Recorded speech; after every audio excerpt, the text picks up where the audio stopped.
israelí es un turismo muy importante y es un turismo bastante diferente en cuanto a las personas, a los turistas que vienen de Israel. Vienen muchos mochileros, muchos backpackers, de chicos jóvenes que recién han terminado el liceo militar.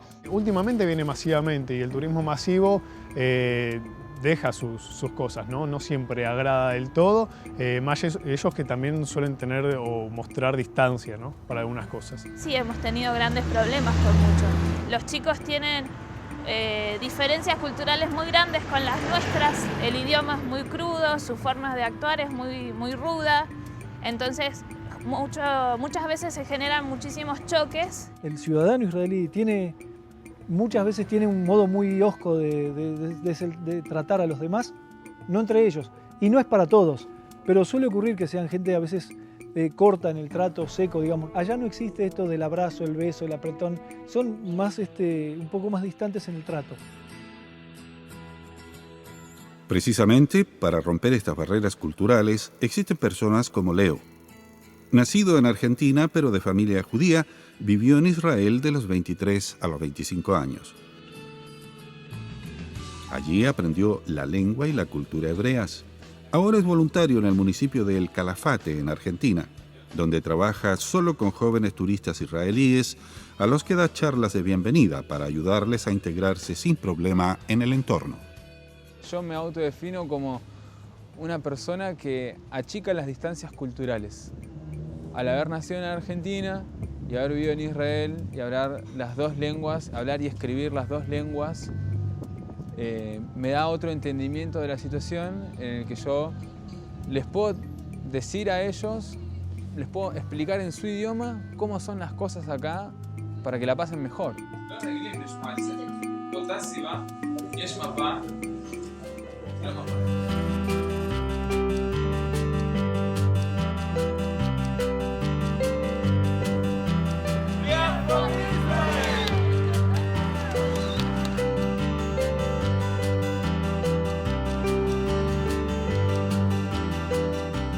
Los mochileros israelíes no parecen diferentes de cualquier otro grupo de jóvenes excursionistas, y aunque existen testimonios de personas que revelan una cierta incomodidad ante su presencia, esto no pareciera ser incriminatorio. ¿Qué otros datos de peso se han analizado entonces para sostener la teoría de que los mochileros israelíes que visitan la Patagonia vienen en misión secreta como parte del Plan Andinia?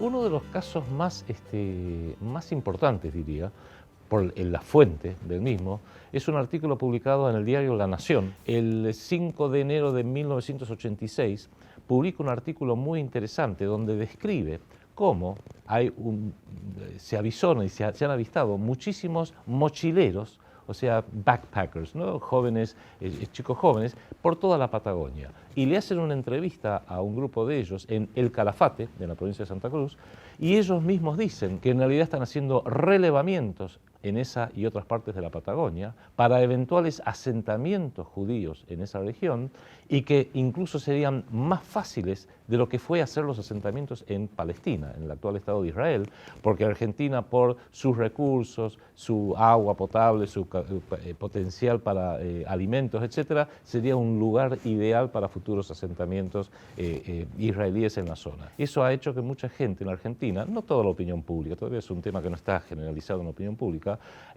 tomara nota, empezar a estar un poquito alerta, por así decirlo.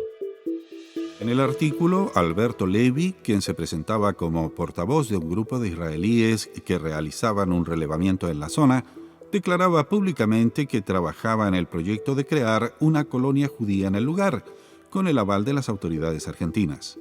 Incluso habla de un proceso de gestión de préstamos que el gobierno argentino de la época habría estado facilitando para colaborar en la fundación de dicha colonia. Vienen en carpas último modelo, muy bien equipadas, vienen en grupo de 5 o 6 con un hombre mayor, el jefe del grupo es un militar, tienen instrumental de última generación para el estudio de la topografía del lugar. Ese instrumental y esa carpa queda, viene un grupo hasta 10 días o una semana, se va, viene otro, usan la misma carpa, el mismo instrumental, es decir, se puede hablar con seriedad de un turismo, entre comillas, pero organizado por el Estado de Israel con militares. De modo tal que esto no es historia fantasioso, son hechos de la realidad. También existen conjeturas que apuntan a que el cese del máximo responsable de las Fuerzas Armadas argentinas, el teniente general Roberto Fernando Bendini, fue provocado cuando él mismo quiso llamar la atención sobre la presencia de mochileros israelíes. Alrededor del año, creo que fue 2005 o 2006, no recuerdo la fecha exacta, el entonces jefe del Estado Mayor Conjunto de las Fuerzas Armadas en la República Argentina, bajo el actual gobierno Kirchner, el general Bendini, en una conferencia que él dio en la Escuela Superior de Guerra, una conferencia cerrada, privada, que dio en la Escuela Superior de Guerra del Ejército Argentino en Buenos Aires, mencionó la preocupación del ejército argentino, al menos, respecto de todos estos informes de que hay muchos contingentes de mochileros, jóvenes casi todos ellos, israelíes por toda la Patagonia. Pareciera que alguien dentro de esa conferencia divulgó esto, llegó a la AMIA, llegó a la DAIA, especialmente la DAIA, que es el brazo político de la AMIA, de la Delegación de Asociaciones Israelíes en la Argentina, llegó nuevamente a los diarios, y es tal la presión que se ejerció que obligó a que el general Bendini renunciara, fue reemplazado por el gobierno, con lo cual muchos lo visualizaron como que estos poderes que promueven asentamientos sionistas en Argentina tienen el poder de remover al propio comandante en jefe del ejército o el jefe del Estado Mayor Conjunto de las Fuerzas Armadas. En opinión del senador chileno Eugenio Tuma Sedán, esos mismos poderes no solo ejercen su influencia en Argentina, sino también en Chile, donde resulta extraño ver cómo los jóvenes veraneantes israelíes disponen de más facilidades para entrar al país que los turistas de cualquier otra nacionalidad. Ellos tienen anticipadamente ya firmado un convenio de autorización que a la sola presentación de su carnet de identidad llegan a Chile sin pasaporte, sin previa autorización, sin previo estudio de quiénes son y a qué vienen. Aquí hay un convenio entre Chile e Israel para que los conscriptos vengan de manera masiva. Estamos hablando de varios miles de jóvenes que llegan todos los años. Ojalá vinieran a turistear, pero creo que se dirigen allí a un objetivo específico, a recoger información que va acumulando el Servicio de Inteligencia de Israel y el Estado de Israel, no sé con qué objetivo, pero las Fuerzas Armadas, los departamentos de inteligencia de Chile deberían estar indagando, investigando cuál es el propósito de que una nación envíe permanentemente ese contingente a un territorio tan especial como la Patagonia. Las asociaciones judías piensan que el origen de algunos políticos chilenos es lo que les induce a pensar que detrás de esos viajes organizados se oculta una trama de espionaje. Parlamentarios de origen palestino, que obviamente ellos tienen ellos de alguna manera defienden y están en la causa palestina, se han ocupado de usar estos argumentos de que los jóvenes israelíes que vienen a Chile son soldados, que vienen a investigar, que vienen a hacer cartografía a modo de espionaje para pasar información a Israel, y que todo esto es producto de un plan mayor que es el apoderamiento de los judíos o de Israel de la Patagonia, lo cual, insisto, es una tremenda falacia lo que dice esta gente. Falacia o no, tal y como hemos escuchado, se han presentado quejas considerables contra los jóvenes mochileros y en ocasiones la imprudencia de algunos de sus actos, como adentrarse en zonas restringidas sin autorización, ha tenido consecuencias devastadoras. Mira el calor, mira.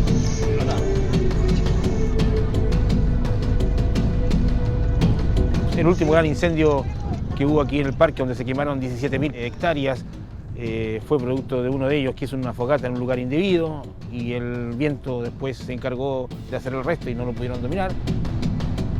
En enero de 2012, el joven israelí de 23 años, Rotem Singer, fue detenido bajo la acusación de haber provocado unos días antes, el 27 de diciembre, uno de los incendios más devastadores de los últimos años en Chile, en el que ardieron más de 17.000 hectáreas en el Parque Nacional Torres del Paine, en la Patagonia chilena.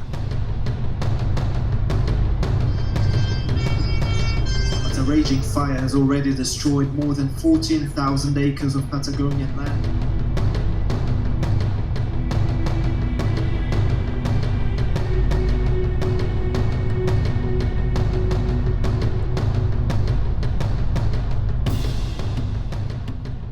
Él se alejó de un sendero, ¿ya?, para ir al baño, ¿ya?, y él, para no dejar rastro, quemó un papel, quemó papel higiénico, y eso se le dispersó y fue la fuente de calor que propagó el incendio. Fueron brigadistas santacruceños a tratar de combatir el incendio porque fue verdaderamente, bueno, muy importante, y de hecho acá en Calafate, como nos une la cordillera de los Andes, que a esta altura no es muy alta, el humo que llegaba día a día era muy fuerte.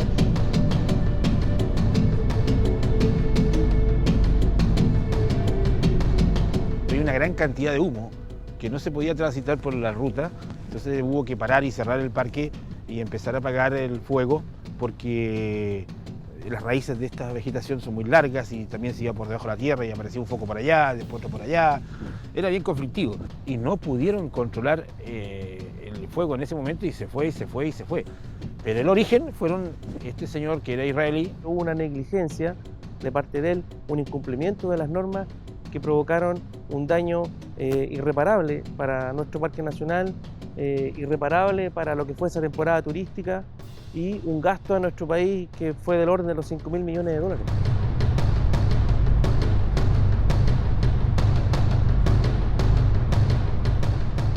Y aunque los daños en la zona afectaron a un gran número de familias, muchos vecinos estiman que la acusación que se le hizo al joven israelí y su grupo de amigos fue apresurada e injusta.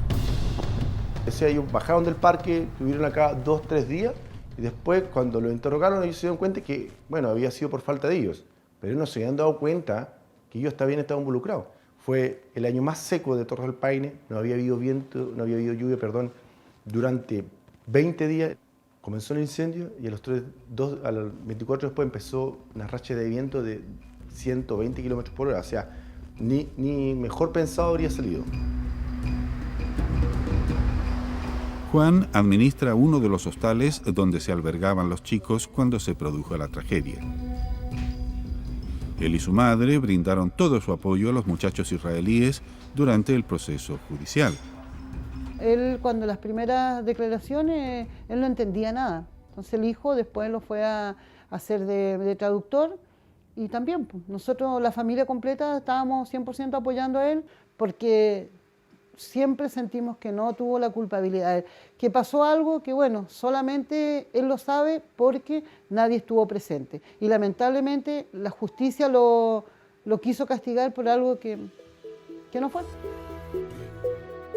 La versión oficial tras las investigaciones de la justicia chilena afirma que Rottensinger sí había sido responsable del incendio.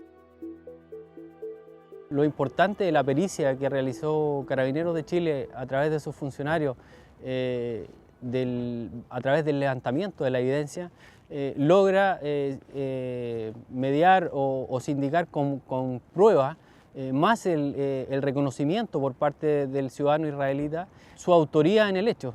Y eso está la versión, más los elementos de prueba que fueron acopiados a la investigación. La persona que finalmente fue la que se detuvo y que se identificó como causante del incendio, él se comprometió a trabajar a través de una ONG de origen israelí que opera en varias partes del mundo, que se llama KKL. Ellos se comprometieron a hacer una donación equivalente a 50.000 plantas, ya plantas de lenga, para reforestar las áreas afectadas. A pesar del compromiso, al día de hoy, el parque todavía está a la espera de que se realice la donación.